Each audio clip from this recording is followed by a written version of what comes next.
So I'll start with this. A couple of years ago, an event planner called me because I was going to do a speaking event. And she called and she said, I'm really struggling with how to write about you on the little flyer.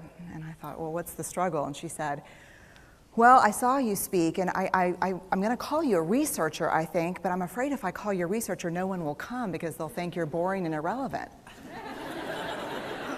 And I was like, okay. And she said, but the thing I liked about your talk is, you're a storyteller, so I think what I'll do is just call you a storyteller. And of course, the academic, insecure part of me was like, you're going to call me a what? And she said, I'm going to call you a storyteller. And I was like, oh, why not Magic Pixie? I was like, let me think about this for a second. And so I tried to call deep on my courage, and I thought, I am a storyteller. I'm a qualitative researcher. I collect stories. That's what I do. And maybe stories are just data with a soul, and maybe I'm just a storyteller. So I said, you know what? Why don't you just say I'm a researcher storyteller? And she went, there's no such thing. So I'm a researcher storyteller. And I'm going to talk to you today. We're talking about expanding perception. And so I want to talk to you and tell some stories about a piece of my research that fundamentally expanded my perception and really actually changed the way that I live and love and work and parent. And this is where my story starts. When I was a young researcher, doctoral student, my first year I had a research professor who said to us, here's the thing, if you cannot measure it, it does not exist. And I thought he was just sweet talking me. I was like, really? And he's like, absolutely. So you have to understand that I have a bachelor's in social work, a master's in social work, and I was getting my PhD in social work. So my entire academic career was surrounded by people who kind of believed in the life's messy, love it, and I'm more the life's messy, clean it up, organize it, and put it into a bento box. And so to think that I had found my way, to found a career that takes me, really one of the big sayings in social work is lean into the discomfort of the work.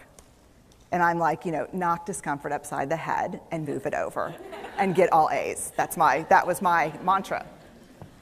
So I was very excited about this. And so I thought, you know what? This is the career for me because I am interested in some messy topics, but I want to be able to make them not messy.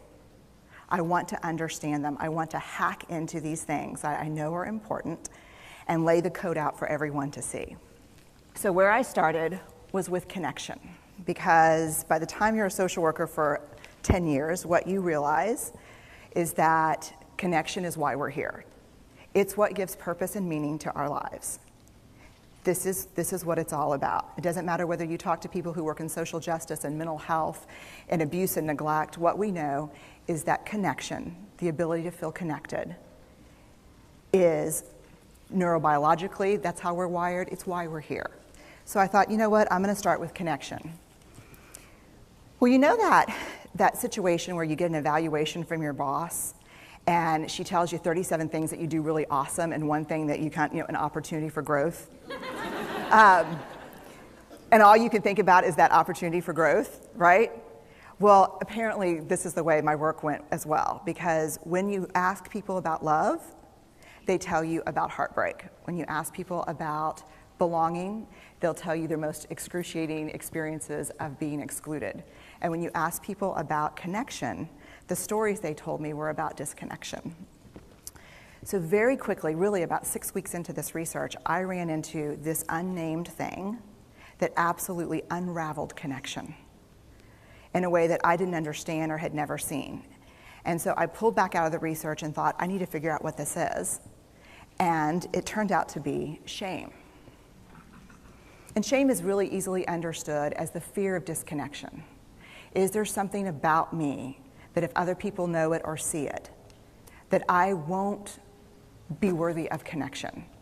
The things I can tell you about it, it's universal. We all have it. The only people who don't experience shame have no capacity for human empathy or connection. No one wants to talk about it, and the less you talk about it, the more you have it.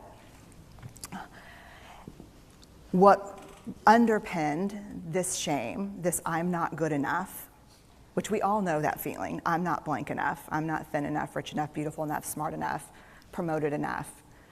The thing that underpinned this was excruciating vulnerability. This idea of, in order for connection to happen, we have to allow ourselves to be seen, really seen. And you know how I feel about vulnerability. I hate vulnerability. And so I thought, this is my chance to beat it back with my measuring stick. I'm going in, I'm gonna figure this stuff out, I'm gonna spend a year, I'm gonna totally deconstruct shame, I'm gonna understand how vulnerability works, and I'm gonna outsmart it. So I was ready, and I was really excited. As you know, it's not gonna turn out well. You know this. So I could tell you a lot about shame, but I'd have to borrow everyone else's time. But here's what I can tell you that it boils down to. And this may be one of the most important things that I've ever learned in the decade of doing this research. My 1 year has turned into 6 years, thousands of stories, hundreds of long interviews, focus groups. At one point, people were sending me journal pages and sending me their stories, thousands of pieces of data, and 6 years. And I kind of got a handle on it. I kind of understood this is what shame is, this is how it works. I wrote a book, I published a theory, but something was not okay. And what it was is that if I roughly took the people I interviewed and divided them into people who really have a sense of worthiness, that's what this comes down to, a sense of worthiness. They have a strong sense of love and belonging. And folks who struggle for it, and folks who are always wondering if they're good enough. There was only one variable that separated the people who have a strong sense of love and belonging and the people who really struggle for it, and that was the people who have a strong sense of love and belonging believe they're worthy of love and belonging. That's it. They believe they're worthy. And to me, the hard part of the one thing that keeps us out of connection is our fear that we're not worthy of connection. Was something that personally and professionally I felt like I needed to understand better. So what I did is I took all of the interviews where I saw worthiness, where I saw people living that way, and just looked at those. What do these people have in common? And I have a slight office supply addiction, but that's another talk. So I had a manila notebook, a manila folder, and I had a Sharpie. And I was like, what am I going to call this research? And the first words that came to my mind were wholehearted. These are kind of wholehearted people living from this deep sense of worthiness. So I wrote at the top of the manila folder. And I started looking at the data. In fact, I did it first in this in a 4-day, very intensive data analysis where I went back, pulled these interviews, pulled the stories, pulled the incidents. What's the theme? What's the pattern? My husband left town with the kids. Because I always go into this kind of Jackson Pollock crazy thing where I'm just like writing and going and kind of just in my researcher mode. And so here's what I found. What they had in common was a sense of courage. And I want to separate courage and bravery for you for a minute. Courage, the original definition of courage, when it first came into the English language, it's from the Latin word cur, meaning heart. And the original definition was to tell the story of who you are with your whole heart. And so these folks had, very simply, the courage to be imperfect. They had the compassion to be kind to themselves first and then to others, because as it turns out, we can't practice compassion with other people if we can't treat ourselves kindly. And the last was they had connection, and this was the hard part, as a result of authenticity.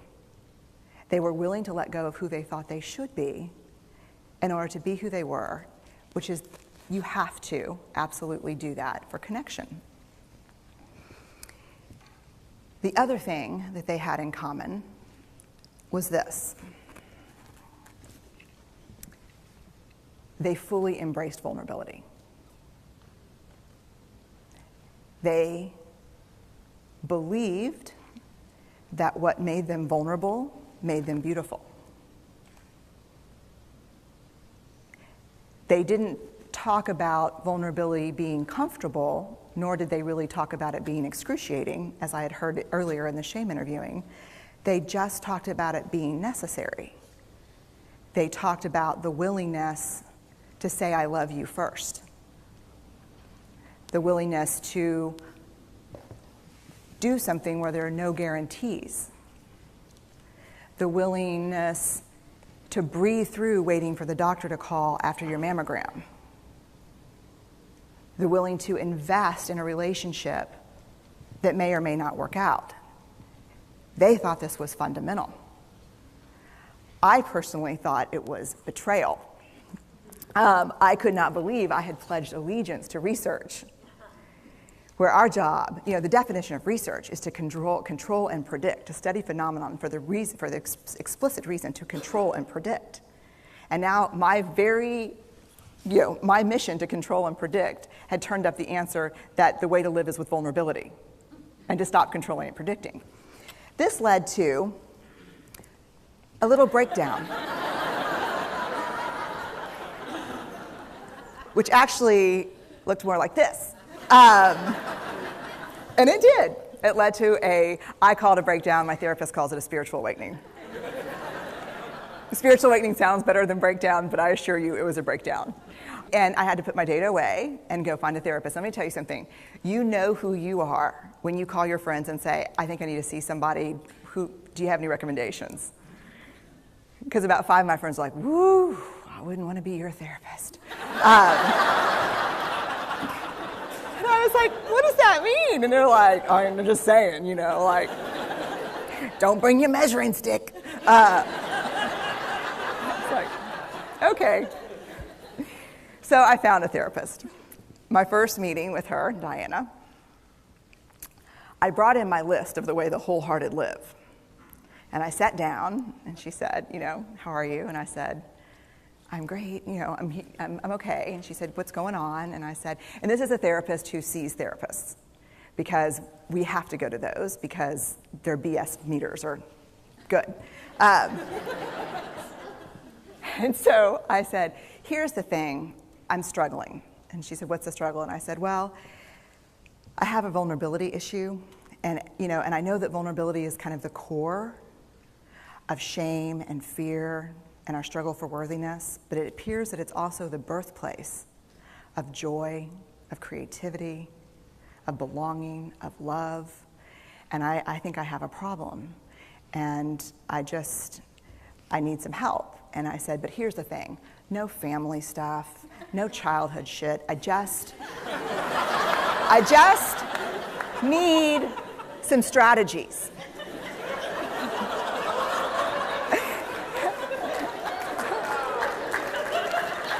Thank you. So she goes like this. And then I said, it's bad, right? And she said, it's neither good nor bad. It just is what it is. And I said, oh my God, this is gonna suck. And it did, and it didn't. And it took about a year. And you know how there are people that, when they realize that vulnerability and tenderness are important, that they kind of surrender and walk into it? A, that's not me. And B, I don't even hang out with people like that. For me, it was a year-long street fight. It was a slugfest. Vulnerability pushed, I pushed back. I lost the fight, but probably won my life back. And so then I went back into the research and spent the next couple of years really trying to understand what the wholehearted, what the choices they were making, and what are we doing with vulnerability? Why do we struggle with it so much? Am I alone in struggling with vulnerability? No. So this is what I learned. We numb vulnerability. When we're waiting for the call, it was funny, I sent something out on Twitter and on Facebook that says, how would you define vulnerability? What makes you feel vulnerable? And within an hour and a half, I had 150 responses. Because I wanted to know, what's out there. Having to ask my husband for help because I'm sick and we're newly married. Initiating sex with my husband. Initiating sex with my wife. being turned down, asking someone out, waiting for the doctor to call back, getting laid off, laying off people. This is the world we live in. We live in a vulnerable world. And one of the ways we deal with it is we numb vulnerability. And I think there's evidence, and it's not the only reason this evidence exists, but I think that it's a huge cause. We are the most in debt, obese, addicted, and medicated adult cohort in U.S. history. The problem is, and I learned this from the research, that you cannot selectively numb emotion. You can't say, here's the bad stuff. Here's vulnerability, here's grief, here's shame, here's fear, here's disappointment. I don't want to feel these. I'm going to have a couple of beers and a banana nut muffin. I don't want to feel these. And I know that's knowing laughter. I hack into your lives for a living. I know that's, God. You can't numb those hard feelings without numbing the other affects or emotions. You cannot selectively numb. So when we numb those, we numb joy. We numb gratitude. We numb happiness. And then we are miserable and we are looking for purpose and meaning. And then we feel vulnerable. So then we have a couple of beers and a banana nut muffin. And it becomes this dangerous cycle. One of the things that I think that we need to think about is why and how we numb. And it doesn't just have to be addiction. The other thing we do is we make everything that's uncertain certain. Religion has gone from a belief in faith and mystery to certainty. I'm right, you're wrong, shut up. That's it. Just certain. The more afraid we are, the more vulnerable we are, the more afraid we are. This is what politics looks like today. There's no discourse anymore. There's no conversation. There's just blame. You know how blame is described in the research? A way to discharge pain and discomfort. We perfect. If there's anyone who wants their life to look like this, it would be me. But it doesn't work, because what we do is we take fat from our butts and put it in our cheeks. Which just, I hope in 100 years people will look back and go, wow. You know? And we perfect, most dangerously, our children. Let me tell you what we think about children. They're hardwired for struggle when they get here. When you hold those perfect little babies in your hand, our job is not to say, look at her, she's perfect. My job is just to keep her perfect, make sure she makes the tennis team by 5th grade and Yale by 7th grade. That's not our job. Our job is to look and say, you know what? You're imperfect and you're wired for struggle, but you are worthy of love and belonging. That's our job. Show me a generation of kids raised like that and we'll end the problems I think that we see today. We pretend that what we do doesn't have an effect on people. We do that in our personal lives. We do that corporate, whether it's a bailout, an oil spill, a recall. We pretend like what we're doing doesn't have a huge impact on other people. I would say to companies, this is not our first rodeo, people. We just need you to be authentic and real and say, we're sorry, we'll fix it. But there's another way, and I'll leave you with this. This is what I have found. To let ourselves be seen, deeply seen, vulnerably seen. To love with our whole hearts, even though there's no guarantee. And that's really hard, and I can tell you as a parent, that's excruciatingly difficult. To practice gratitude and joy in those moments of kind of terror when we're wondering, can I love you this much? Can I believe in this as passionately? Can I be this fierce about this? Just to be able to stop and instead of catastrophizing what might happen, to say, I'm just so grateful. Because to feel this vulnerable means I'm alive. And the last, which I think is probably the most important, is to believe that we're enough. Because when we work from a place, I believe, that says, I'm enough, then we stop screaming and start listening. We're kinder and gentler to the people around us, and we're kinder and gentler to ourselves. That's all I have.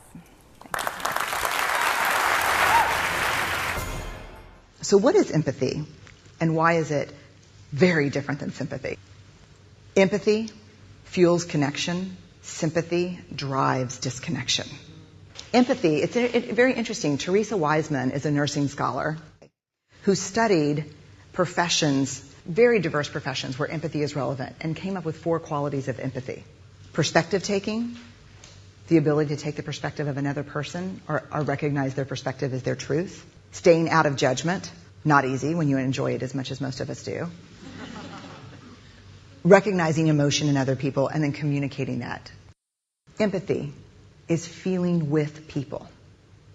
And to me, I always think of empathy as this kind of sacred space when someone's kind of in a deep hole and they shout out from the bottom and they say, I'm stuck, it's dark, I'm overwhelmed. And then we look and we say, hey, you can climb down. I know what it's like down here. And you're not alone. Sympathy is, ooh, it's bad, no. You want a sandwich? Empathy is a choice, and it's a vulnerable choice, because in order to connect with you, I have to connect with something in myself that knows that feeling. Rarely, if ever, does an empathic response begin with at least. And we do it all the time. Because you know what? Someone just shared something with us that's incredibly painful, and we're trying to silver lining it. I don't think that's a verb, but I'm using it as one. We're trying to put the silver lining around it. So, I had a miscarriage. Oh, at least you know you can get pregnant. I think my marriage is falling apart. At least you have a marriage. John's getting kicked out of school. At least Sarah is an A student. But one of the things we do sometimes in the face of very difficult conversations is we try to make things better. If I share something with you that's very difficult, I'd rather you say, I don't even know what to say right now, I'm just so glad you told me. Because the truth is, rarely can a response make something better. What makes something better is connection.